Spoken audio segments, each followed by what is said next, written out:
Total area ಬಂದು 15.5 acres ಇದೆ. ನಮ್ಮ ಹತ್ರ 8,000 9,000 ಕಾಫಿ ಗಿಡ ಇದೆ ಈ ಥರದ್ದು. 9,000 ಇದೆಲ್ಲ ಹೌದು, ಇದೆಲ್ಲ ಕಾಫಿ ಗಿಡ. ಫೆಬ್ರವರಿ ಮಾರ್ಚಲ್ಲಿ ಹೂವು ಆಗುತ್ತೆ, ಡಿಸೆಂಬರ್ ಜನವರಿಲಿ ಹಣ್ಣಾಗುತ್ತೆ. ಹಾರ್ವೆಸ್ಟಿಂಗ್ ಬಂದು ವರ್ಷಕ್ಕೆ ಒಂದೇ ಬೆಳೆ, yearly 1 crop actually. Okay so ಡಿಸೆಂಬರ್ಲಿ ಹಾರ್ವೆಸ್ಟ್ ಮಾಡ್ತೀವಿ. ಇದೆಲ್ಲ ಸಣ್ಣ ಕಾಫಿ ಬರ್ತಾ ಇದೆ ನೋಡಿ. ಇವಾಗ ಹೂವು ಆಯಿತು ಫೆಬ್ರವರಿಲಿ, ಇವಾಗ ಇದು ಡೆವಲಪ್ ಆಗ್ತಾ ಇದೆ. The month of December it turn to red actually. ಬಡ್ಡಿದು ಹೌದು. ಓಕೆ ಹೌದು.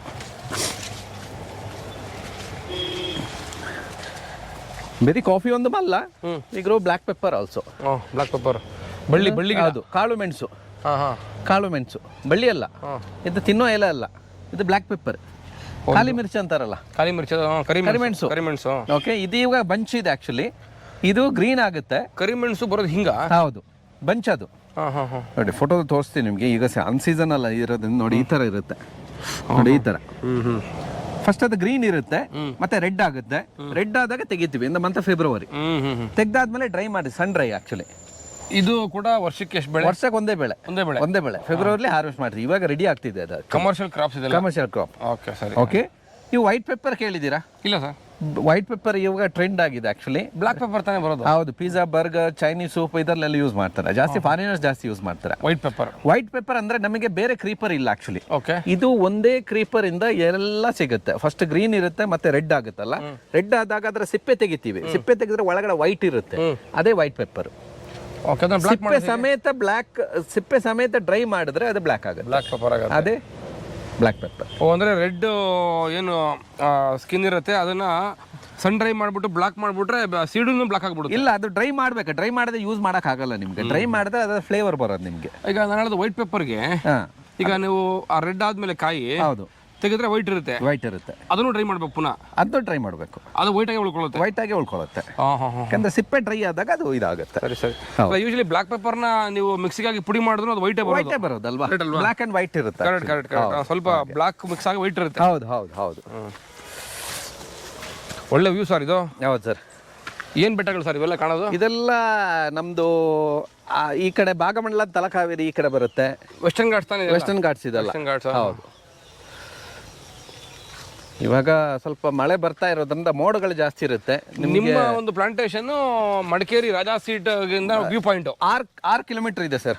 ಮಡಿಕೇರಿಯಿಂದ 6 ಕಿಲೋಮೀಟರ್ ಆಕ್ಚುಲಿ. ಅಪ್ಪಂಗಳ ಹುಡೋತ್ ಮೊಟ್ಟೆ ಅಂತ ಅಂತೀವಿ. ಹುಡೋತ್ ಮೊಟ್ಟೆ. ಹೌದು. ಓಕೆ, ಇವಾಗ ಕಾಫಿ ಬಗ್ಗೆ ಮುಂದೆ ಹೇಳ್ತೀನಿ ಸರ್. ಹೇಳಿ ಸರ್. ಓಕೆ, ಸೊ ಕರ್ನಾಟಕದಲ್ಲಿ 2 ಜಾಗ ತುಂಬಾ ಕಾಫಿ ಬೆಳೀತಾರೆ. ಒಂದು ಕೂರ್ಗು, ಇನ್ನೊಂದು ಚಿಕ್ಕಮಗಳೂರು ಕೇಳಿರ್ತೀರಲ್ಲ? ಹೌದು. ಇಲ್ಲಿಂದ 220 ಕಿಲೋಮೀಟರ್ಸ್ ಆಗುತ್ತೆ. ಹಾಸನ್, ಹಳೆಬೀಡು. ಕಾಫಿಲಿ ಬಂದು 2 ವೆರೈಟಿ ನಾವು ಬೆಳಿತೀವಿ ಸರ್. ಒಂದು ಅರೇಬಿಕಾ, ಇನ್ನೊಂದು ರೋಬೋಸ್ಟಾ. ಇದು ಬಂದು ಅರೇಬಿಕಾ ಗಿಡ. ಇದು ಸಣ್ಣ ಸ್ಟೆಮ್ ಇರುತ್ತೆ, ಲೀನ್ ಸ್ಟೆಮ್ ಇರುತ್ತೆ. ಇದರ ಎಲೆನೂ ಸಣ್ಣ ಇರುತ್ತೆ ಆಕ್ಚುಲಿ, ಚಿಕ್ಕ ಎಲೆ ಇದೆ. ಹೌದು. ಮತ್ತೆ ಕಾಫಿ ಮಾತ್ರ ನಿಮಗೆ ಉದ್ದ ಇರುತ್ತೆ, ದಪ್ಪ ಇರುತ್ತೆ. ಓಕೆ, ಇದೆಲ್ಲ ಬಂದು ರೋಬೋಸ್ಟಾ. ಇದ್ರಲ್ಲಿ ಸ್ಟೆಮ್ ದೊಡ್ಡದಾಗಿದೆ, ಎಲೆನೂ ದೊಡ್ಡದಾಗಿದೆ. ಕಾಫಿ ಸಣ್ಣ ಇರುತ್ತೆ, ರೌಂಡ್ ಶೇಪ್ ಅಲ್ಲಿ ಇರುತ್ತೆ ಆಕ್ಚುಲಿ. ಸ್ಟೆಮ್ ಚಿಕ್ಕದಿದ್ದು, ಹೌದು, ಎಲೆ ಚಿಕ್ಕದಿದ್ರೆ ಹೌದು. ಗಿಡ ಸಣ್ಣದು, ಕಾಫಿ ದೊಡ್ಡದು. ಗಿಡ ದೊಡ್ಡದು, ಕಾಫಿ ಸಣ್ಣದು, ಉಲ್ಟಾ ಇರುತ್ತೆ. ಸರಿ. ಇದರಲ್ಲಿ ಟೇಸ್ಟ್ ಅಲ್ಲಿ ಡಿಫರೆನ್ಸ್ ಇದೆ ಸರ್. ಗಿಡದಲ್ಲಿ ಡಿಫರೆನ್ಸ್ ಇದೆ. Arabica, robusta. ಅರೇಬಿಕಾ ಬಂದು ಮೈಲ್ಡ್ ಕಾಫಿ. ಇದರಲ್ಲಿ ಕೆಫೆನ್ ಕಂಟೆಂಟ್ ಬಂದು 1.5% ಇರುತ್ತೆ. ಕಾಫಿಲಿ ಕೆಫೆನ್ ಇರುತ್ತಲ್ಲ, ಇದರಲ್ಲಿ 1.5% ಇರುತ್ತೆ. ರೋಬೋಸ್ಟಾ ಬಂದು ಸ್ಟ್ರಾಂಗ್ ಕಾಫಿ. ಇದರಲ್ಲಿ ಕೆಫೆನ್ ಕಂಟೆಂಟ್ ಬಂದು 3.1% ಇರುತ್ತೆ. ಸ್ಟ್ರಾಂಗ್ ಕಾಫಿ ಅದು ರೋಬೋಸ್ಟಾ. ಹೌದು. ಅರೇಬಿಕಲ್ ತುಂಬಾ ಬ್ರ್ಯಾಂಡ್ಸ್ ಇದೆ. Nescafe, Bru, Sunrise, whatever ಎಲ್ಲ ಇನ್ಸ್ಟೆಂಟ್ ಕಾಫಿ ಅಲ್ಲ ಅದೆಲ್ಲ ಅರೇಬಿಕಾ ಜಾಸ್ತಿ ಯೂಸ್ ಮಾಡ್ತಾರೆ. ರೋಬೋಸ್ಟಾ ಕಾಫಿ ಬಂದು ನಾವು ಫಿಲ್ಟರ್ ಕಾಫಿಲಿ ಯೂಸ್ ಮಾಡ್ತೀವಿ. ಸರಿ. ಸೊ ಫಿಲ್ಟರ್ ಜಗ್ ಇಲ್ಲಿ ನಾವು ಡಿಕಾಕ್ಷನ್ ಮಾಡಿ. ಈ ಕಾಫಿನಲ್ಲಿ ಕೆಫಿನ್, ಟೀನಲ್ಲಿ ಟೆನಿನ್, ಇದು ನಿಜಾನಾ? ಕಾಫಿಲಿ ಕೆಫೆನ್ ಇದೆ, ಟೀಯಲ್ಲಿ ನಿಕೋಟಿನ್ ಇದೆ, ಕೆಫೆನ್ ಇದೆ ಆಕ್ಚುಲಿ. ಎರಡೂ ಇದೆ ಟೀಯಲ್ಲಿ. ಬಟ್ ನೀವು ಟೀ ಲೀಫ್ ನ ಓವರ್ ಬಾಯ್ಲ್ ಮಾಡಿದ್ರೆ ನಿಕೋಟಿನ್ ರಿಲೀಸ್ ಆಗುತ್ತೆ. ನಾರ್ಮಲ್ ಆಗಿ ಬಾಯ್ಲ್ ಮಾಡಿದ್ರೆ ಬರೀ ಕೆಫೆನ್ ಮಾತ್ರ ಇರುತ್ತೆ. ಸೊ ಹಾಗೆ. ಓಕೆ, ಸೊ ಹಾಗೆ ಅರೇಬಿಕಾ, ರೋಬೋಸ್ಟಾ ಇದು 2 ತಳಿಗಳು ಮೇನ್ಲಿ ನಾವು ಇಂಡಿಯಾದಲ್ಲಿ ಬೆಳೆಯೋದು. ಓಕೆ, ಸೊ ಕಾಫಿ ವರ್ಷಕ್ಕೆ ಒಂದೇ ಬೆಳೆ. ಡಿಸೆಂಬರ್ಲಿ ಹಣ್ಣಾಗುತ್ತೆ, ತೆಗಿಯೋದೆಲ್ಲ ಕೈಯಿಂದಾನೆ actually. We don't have any machinery to harvest. ಲೇಬರ್ನ ಹೈಯರ್ ಮಾಡಿ ಎಲ್ಲ ಕಡೆನೂ ಅದೇ.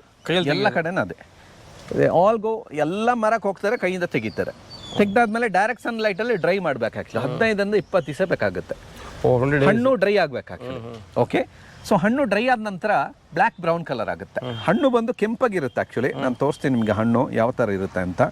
ನಿಮಗೆ ಕಾಫಿ ಫ್ಲವರ್ ಫಸ್ಟ್ ತೋರಿಸ್ತೀನಿ ನೋಡಿ. ಈ ಥರ ಹೂವು ಇರುತ್ತೆ, ಜಾಸ್ಮಿನ್ ಟೈಪ್. ಹೌದು, ಸೇಮ್ ಎಕ್ಸಾಕ್ಟ್ಲಿ ಜಾಸ್ಮಿನ್. ನೀವು ಫೆಬ್ರವರಿ ಬಂದರೆ ನೋಡಿ ಪ್ಲಾಂಟೇಶನ್ ಎಲ್ಲ ಈ ಥರ ಇರುತ್ತೆ. ಇದೆಲ್ಲ ಈ ಥರ ಇರುತ್ತೆ, ವೈಟ್ ಕಲರ್. ಹೌದು, ಹೂವಿನ ತೋಟ ಥರ ಇರುತ್ತೆ. But it has aroma of jasmine. ಇದು ಕಾಫಿದು ಸ್ಮೆಲ್ ಬರಲ್ಲ ನಿಮಗೆ, ಹೂವದ್ದು ಕಾಫಿ ಸ್ಮೆಲ್ ಬರಲ್ಲ. It has aroma of jasmine. ಮಲ್ಲಿಗೆ ಥರನೇ ಹೂವು ಇರುತ್ತೆ. ಓಕೆ, ನಿಮಗೆ ಹಣ್ಣು ನೋಡಿ ಈ ಥರ ಚೆರಿ ರೆಡ್ ಕಲರ್ ಇರುತ್ತೆ. ಡಿಸೆಂಬರ್ ಜನವರಿಲಿ ಕಾಫಿ ಹಣ್ಣು ನೋಡಿ ಎಲ್ಲ ಗೊಂಚು ಇರುತ್ತೆ ಈ ಥರ. ಇದನ್ನ ಕೈಯಲ್ಲೇ ಪ್ಲಕ್ ಮಾಡೋದು ಆ್ಯಕ್ಚುಲಿ, ಎಲ್ಲ ಮ್ಯಾನ್ವಲಿ. ಓಕೆ, ಹಣ್ಣನ್ನ ತೆಗ್ದಾದ್ಮೇಲೆ ಡ್ರೈ ಆಯ್ತು 15-20 ದಿವಸ. ಡ್ರೈ ಆದ್ಮೇಲೆ ಮತ್ತೆ ಅದನ್ನ ಏನ್ ಮಾಡ್ಬೇಕು, ಸಿಪ್ಪೆ ತೆಗಿಬೇಕು. ಡ್ರೈಯಿಂಗ್ ಮ್ಯಾನ್ವಲ್ಲಿ, ಸಿಪ್ಪೆ ತೆಗೆಯೋದು ಮೆಷಿನಲ್ಲಿ. ಒಟ್ಟಿಗೆ ಹಾಕ್ಬಿಟ್ರೆ ಅದು ಮೆಷಿನ್ಗೆ ಹಾಕಿದ್ರೆ ಸಿಪ್ಪೆ ತೆಗೆದು ಕೊಡುತ್ತೆ. ಒಂದು ಕಾಫಿ ಹಣ್ಣಲ್ಲಿ ಹಣ್ಣು ನೋಡಿದ್ರಲ್ಲ, ಅದ್ರಲ್ಲಿ 2 ಬೀಜ ಇರುತ್ತೆ ಆಕ್ಚುಲಿ. 2 ಸೀಡ್ಸ್ ಓಪನ್ ಮಾಡಿದ್ರೆ 2 ಬೀಜ ಇರುತ್ತೆ, ಎಕ್ಸಾಕ್ಟ್ಲಿ 2 halves ಆಕ್ಚುಲಿ. ಆ ಬೀಜನ ತೆಗೆದು ಮತ್ತೆ ರೋಸ್ಟ್ ಮಾಡಬೇಕು in certain degree temperature, certain with machinery. ಆವಾಗ ಏನಾಗುತ್ತೆ, ಬೀಜ ಬ್ರೌನ್ ಕಲರ್ ಆಗುತ್ತೆ ಆಕ್ಚುಲಿ. ಮತ್ತೆ ಅರೋಮಾ ಬರುತ್ತೆ ನಿಮಗೆ, ಕಾಫಿ ಅರೋಮಾ ಅಲ್ಲಿ ಬರುತ್ತೆ ಆಕ್ಚುಲಿ. ಆವಾಗ ಮತ್ತೆ ಗ್ರೈಂಡ್ ಮಾಡಿ ಪೌಡರ್ ಮಾಡ್ತೀವಿ. ಒಂದ್ ಥಿಂಗ್ ಏನಂದ್ರೆ, ನೀವು until roast bean there is no smell of coffee. ಎಲ್ಲಿವರೆಗೆ ಕಾಫಿ ಬೀಜ ರೋಸ್ಟ್ ಮಾಡಲ್ವಾ ಅಲ್ಲಿವರೆಗೆ ನಿಮಗೆ ಕಾಫಿ ಸ್ಮೆಲ್ ಬರಲ್ಲ. ಗಿಡ ಆಗಲಿ, ಹೂವಾಗಲಿ, ಹಣ್ಣಾಗ್ಲಿ, ಕಾಯಿ ಆಗಲಿ, ಯಾವುದೇ ಕಾಫಿ ಅರೋಮಾ ಬರಲ್ಲ until you roast the bean actually. ಅಲ್ಲಿಗೆ ಅರೋಮಾ, ಕಾಫಿ ಅರೋಮಾ ಹಣ್ಣಲ್ಲಿಲ್ಲ ಅಂದ್ರೆ ಪ್ರಾಣಿ ಪಕ್ಷಿಗಳು ತಿನ್ಬಿಡಲ್ವಾ ಅದನ್ನ? ತಿನ್ನುತ್ತೆ, ಕೆಲವು ಅಷ್ಟೇ ಜಾಸ್ತಿ ತಿನ್ನಲ್ಲ ಆಕ್ಚುಲಿ, ಯಾಕಂದ್ರೆ ಕೆಫೆನ್ ಇರುತ್ತಲ್ಲ. ಕೆಫೆನ್ ಎಲ್ಲಕ್ಕೆ ಇಷ್ಟ ಆಗಲ್ಲ ಆಕ್ಚುಲಿ. ಸೊ ಹಾಗೆ. ಓಕೆ, ಕಾಫಿ ಬಂದು it is not native to India actually. ಯಾವ ದೇಶದ್ದು? ಫಸ್ಟ್ ಕಾಫಿ ಬಂದು ಇಂಡಿಯಾಗೆ ಬಂದಿರೋದು ಚಿಕ್ಮಂಗ್ಳೂರ್, ಬಾಬಾ ಬುಡನ್ಗಿರಿ. ಚಿಕ್ಮಂಗ್ಳೂರ್ ಸೂಫೀಸ್ ಅಂತ ಅವ್ರು ತಂದ್ರು ಅರಬ್ ಕಂಟ್ರಿಯಿಂದ. That's why named as Arabica. Robusta coffee ಬಂದು ಬ್ರಿಟಿಷ್ ಅವ್ರು ತಂದ್ರು, ಬ್ರೆಜಿಲ್ ಅಂಡ್ ಆಫ್ರಿಕಾ. ಬ್ರಿಟಿಷ್ ಅವ್ರು ಬಂದಾಗ ಆಲ್ರೆಡಿ ಇಲ್ಲಿ ಕಾಫಿ ಇತ್ತು, ಬಟ್ ಅರೇಬಿಕಾ ಕಾಫಿ ಮೈಲ್ಡ್ ಆಗಿತ್ತು, ಅವ್ರಿಗೆ ಸ್ಟ್ರಾಂಗ್ ಕಾಫಿ ಬೇಕಾಗಿತ್ತು. ಅದಕ್ಕೆ ಬ್ರೆಜಿಲ್ ಮತ್ತೆ ಆಫ್ರಿಕಾದಿಂದ ಆ ಕಾಫಿನ ತಂದ್ರು ಆಕ್ಚುಲಿ. ಓಕೆ, ಅಂದ್ರೆ ರೋಬೋಸ್ಟೋ ಬಂದು ಬ್ರೆಜಿಲ್ ಮತ್ತೆ ಆಫ್ರಿಕಾದಿಂದ, ಅರೇಬಿಕಾ ಬಂದು ಅರಬ್ ಕಂಟ್ರಿ. ಇವಾಗ ಅಲ್ಲಿ ಇಲ್ಲ, ಬಟ್ 250-300 ಬ್ಯಾಕ್ ಆಕ್ಚುಲಿ. ಬಟ್ ಕರ್ನಾಟಕದಲ್ಲಿ ಅತ್ಯಂತ ಹೆಚ್ಚು ಕರ್ನಾಟಕದ ಚಿಕ್ಕಮಂಗ್ಳೂರು, ಈಗ ಇದು ಯಾವುದು ಕೂರ್ಗ್. ಹೌದು, ಈಗ ವಯನಾಡಲ್ಲಿ ಇದೆ ಒಂದು ಪ್ಲೇಸ್ ಅಲ್ಲಿ. ಮತ್ತೆ ಈಗ ಅರಕು ವ್ಯಾಲಿಯಲ್ಲಿ ಸ್ಟಾರ್ಟ್ ಮಾಡಿದ್ರೆ. ಅರಕು ವ್ಯಾಲಿ ಅದು ಕೇರಳನೇ. ಹೌದು, ಇದು ನೋಡಿ, ಇದು ಬಂದು ಕೋಕೋ ಚಾಕ್ಲೇಟ್ ಮಾಡ್ಲಿಕ್ಕೆ. ಕೋಕೋ ಸಣ್ಣ ಫ್ರೂಟ್ ಇದೆ ಆಕ್ಚುಲಿ. ನೋಡಿ ಈ ತರ, ಇದು ಹೂವ ಇದೆ. ಇದು ಹೂವ, ಫಸ್ಟ್ ಹೂವ ಈ ತರ ಬರುತ್ತೆ. ಚಾಕ್ಲೇಟ್ ತಯಾರು ಮಾಡುವಂತ ರಾ ಮೆಟೀರಿಯಲ್. ಹೌದು, ಕೋಕೋ ಹಣ್ಣು. ಕೋಕಮ್ ಅಂತಾರಲ್ಲ, ಕೋಕಮ್ ಅಲ್ಲ, ಕೋಕಮ್ಮೇ ಬೇರೆ, ಕೋಕನೇ ಬೇರೆ. ನೋಡಿ, ಹಣ್ಣು ಈ ತರ ಇರುತ್ತೆ, ದೊಡ್ಡದಾಗಿ ಪಪಾಯ ತರ ಇರುತ್ತೆ ನಿಮಗೆ. ಓಕೆ, ಇದನ್ನ ತೆಗೆದು ಓಪನ್ ಮಾಡಿದ್ರೆ ನಿಮಗೆ ವೈಟ್ ಕಲರ್ ಪಲ್ಪ್ ಸಿಗುತ್ತೆ ನೋಡಿ ಈ ತರ. ಒಳಗಡೆ ಪಲ್ಪ್ ಮತ್ತೆ ಸೀಡ್ ಇರುತ್ತೆ. ಆ ಪಲ್ಪ್ ನ ಮಾಯಿಶ್ಚರೈಸರ್ ಕ್ರೀಮ್ ಅಲ್ಲಿ ಯೂಸ್ ಮಾಡ್ತಾರೆ. ಕೋಕೋ ಬಟರ್, ಸಿಯಾ ಬಟರ್ ಅಂತಾರೆ actually. It's very good for skin actually. ಆಯ್ತಾ, ಮತ್ತೆ ಆ ಬೀಜ ಇರುತ್ತಲ್ಲ, ಅದು ತೆಗೆದು ಫೋಮೆಂಟ್ ಮಾಡಿ, ಡ್ರೈ ಮಾಡಿ, ರೋಸ್ಟ್ ಮಾಡಿ ಪೌಡರ್ ಮಾಡ್ತಾರೆ. ರೋಸ್ಟ್ ಮಾಡಿ ಸಿಪ್ಪೆ ತೆಗೆದು ಮತ್ತೆ ಪೌಡರ್ ಮಾಡ್ತಾರೆ. ಒಳಗಡೆ ಬ್ಲಾಕ್ ಕಲರ್ ಇದು ಇರುತ್ತೆ ಆಕ್ಚುಲಿ, ಅದೇ ಕೋಕೋ ಆಕ್ಚುಲಿ. ಹೌದು, ಅದು ಚಾಕ್ಲೇಟ್ಗೆ ರಾ ಮೆಟೀರಿಯಲ್. ಕೊಕ್ಕೋ ಬಂದು ತುಂಬಾ healthy. It burns you bad cholesterol, ನಮ್ಮ ಹಾರ್ಟ್ ಅನ್ನು ಹೆಲ್ದಿ ಆಗಿಡುತ್ತೆ. ಅದಕ್ಕೆ ಚಾಕ್ಲೇಟ್ ಜಾಸ್ತಿ ಇಷ್ಟಪಡ್ತಾರೆ. ಅದು ಶುಗರ್ ಯೂಸ್ ಮಾಡಬಾರ್ದು. ಕೊಕ್ಕೋ ಕೈ ಇರುತ್ತೆ, ಶುಗರ್ ಯೂಸ್ ಮಾಡಬಾರ್ದು. ಶುಗರ್ ಯೂಸ್ ಮಾಡಿದ್ರೆ ಅದರ ಒಳ್ಳೆತನ ಹೋಗುತ್ತೆ. No use of having it actually. ಅದಕ್ಕಾಗಿ ಡಾರ್ಕ್ ಚಾಕ್ಲೇಟ್ ಒಳ್ಳೇದು. ಕರೆಕ್ಟ್. ಅದಕ್ಕೆ ಅದರಲ್ಲಿ ಡಾರ್ಕ್ ಚಾಕ್ಲೇಟ್ 30-40-50% ಕೊಕೋ ಯೂಸ್ ಮಾಡ್ತಾರೆ ಆಕ್ಚುಲಿ. ಬಟ್ ಕೊಕೋ ಪೌಡರ್ ಸಿಗುತ್ತೆ ಡಬ್ಬದಲ್ಲಿ, ಅದು 90-95% ಪ್ಯೂರ್ ಇರುತ್ತೆ ಆಕ್ಚುಲಿ. ಸರಿ. ಹಾಲಲ್ಲಿ ಮಿಕ್ಸ್ ಮಾಡಿ ಕುಡಿಬಹುದು. ಇಲ್ಲ ನೀವು ಡಯಟ್ ಅಲ್ಲಿ ಇದ್ರೆ ಕೋಕೋಗೆ ಸ್ವೀಟ್ನೆಸ್ ಇರಲ್ಲ, ಸ್ವೀಟ್ನೆಸ್ ಕಹಿ ಇರುತ್ತೆ. Good for diabetic also, diabetic control ಆಗುತ್ತೆ. ಸರಿ. ಹೌದು, ಕೋಕೋ ಅಂದ್ರೆ ಈ ಕೊಕ್ಕೋ ಫೇಮಸ್ ಇನ್ ಆಫ್ರಿಕಾ, ಗಾನಾ. ಈಗ ವೆನಿಲಾ ಬಳ್ಳಿ, ಇದು ಬಳ್ಳಿ. It is not A creeper, is a climber. Okay, ಬಳ್ಳಿ. ಹೌದು, ಕ್ರೀಪರ್ ಬಂದು ರೋಲ್ ಆಗಿ ಹೋಗುತ್ತೆ, ಕ್ಲೈಂಬರ್ ಅಂದ್ರೆ ಸೀದಾ ಹತ್ತುತ್ತೆ. ವೆನಿಲಾ ಫ್ಲೇವರ್ಗೆ. ಹೌದು, ಎಸೆನ್ಸ್, ಐಸ್ ಕ್ರೀಮ್ಸ್ ಎಲ್ಲ ಯೂಸ್ ಮಾಡ್ತಾರಲ್ಲ. ಇದು ಸೆಪ್ಟೆಂಬರ್ ಅಲ್ಲಿ ಹೂವು ಬರುತ್ತೆ ಆಕ್ಚುಲಿ. ಓಕೆ, ಅದ್ರ ಹೂವು ಬಂದು ನೋಡಿ ಈ ತರ ಇರುತ್ತೆ ಹೂವು, ವೆನಿಲಾ ಹೂವು. Lemon yellow issue. ಹೌದು, ಇದು ಹೂವು ಬಂದಾಗ ನಾವು ಮ್ಯಾನುವಲ್ ಪಾಲಿನೇಷನ್ ಮಾಡಬೇಕು. ಪರಾಗಸ್ಪರ್ಶ ಅಂತಾರಲ್ಲ, ಅದು ಮ್ಯಾನುವಲ್ ಆಗಿ ಮಾಡಬೇಕು. ಬಾಕಿ ಹೂವು ಎಲ್ಲ ಆಟೋಮೆಟಿಕ್ ಆಗುತ್ತೆ. ಬೀಸು, ವಿಂಡ್ಸ್ ಎಲ್ಲ ಹೆಲ್ಪ್ ಮಾಡುತ್ತೆ. ಬಟ್ ವೆನಿಲಾ ಹೂವು ಪೈಪ್ ತರ ಇರೋದು, ಟ್ಯೂಬ್ ತರ ಇರೋದ್ರಿಂದ ಬೀಸ್ಗೆ ಒಳಗಡೆ ಹೋಗಕ್ಕಾಗಲ್ಲ, ವಿಂಡ್ಗೆ ಹೆಲ್ಪ್ ಮಾಡೋಕ್ಕಾಗಲ್ಲ. That's why we do manually. ಯಾವ ಹೂವಿಂದ? ಇದೇ ಹೂವಿಂದ ಇದು ಸುಮಾರು ಹೂ ಬರುತ್ತೆ actually. ಅಂದ್ರೆ ನಿಮಗೆ ಅದು ಗಂಡು ಹೂ ಹೆಣ್ಣು ಗೊತ್ತಾಗುತ್ತೆ ಆಯ್ತಾ. ಸೊ ಏನು ಹೆಂಗೆ ಪಾಲಿನೇಷನ್ ಮಾಡ್ಬೇಕು ಅದು ಮಾರ್ನಿಂಗ್ ಬರಬೇಕು before sunrise actually have to take small stake, ಹೂನ ಓಪನ್ ಮಾಡಿ ಅದರ ಪರಾಗನ ತೆಗೆದು ಬೇರೆ ಹೂಗೆ ಹಾಕಬೇಕು, ಬೇರೆ ಹೂದ ಪರಾಗನ ತೆಗೆದು ಇದಕ್ಕೆ ಹಾಕಬೇಕು, ಕ್ರಾಸ್ ಪಾಲಿನೇಷನ್.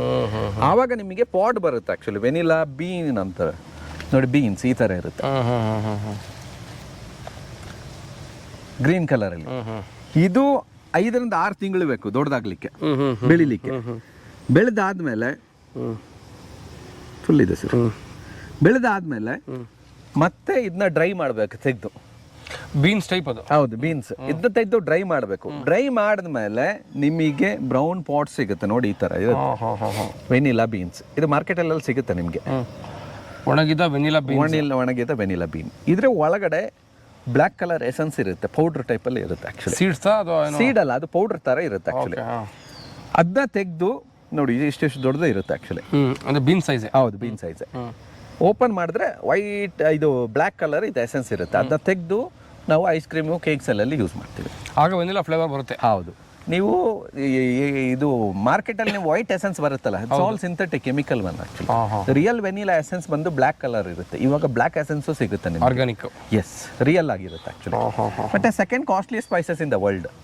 ಫಸ್ಟ್ ಬಂದು ಕೇಸರ್, ಸ್ಯಾಫ್ರನ್ ಕೇಳಿರ್ತೀರಾ, ಅದು ಕಾಶ್ಮೀರ ಮಾತ್ರ ಬೆಳೆಯೋದು. ಸೆಕೆಂಡ್ ವೆನಿಲಾ, ಥರ್ಡ್ ಈಗ ಕಾರ್ಡಮಮ್ ಇದೆ ಆಕ್ಚುಲಿ, ಏಲಕ್ಕಿ ಇದೆ. ಯಾಕೆಂದ್ರೆ ತುಂಬಾ ಮ್ಯಾನುವಲ್ ಪ್ರೋಸೆಸ್ ತುಂಬಾ ಇರುತ್ತಲ್ಲ, ಔಟ್ಪುಟ್ ತುಂಬಾ ಕಮ್ಮಿ ಇರುತ್ತೆ, ದಟ್ಸ್ ವೈ ಇಟ್ಸ್ ಕಾಸ್ಟ್ಲಿ.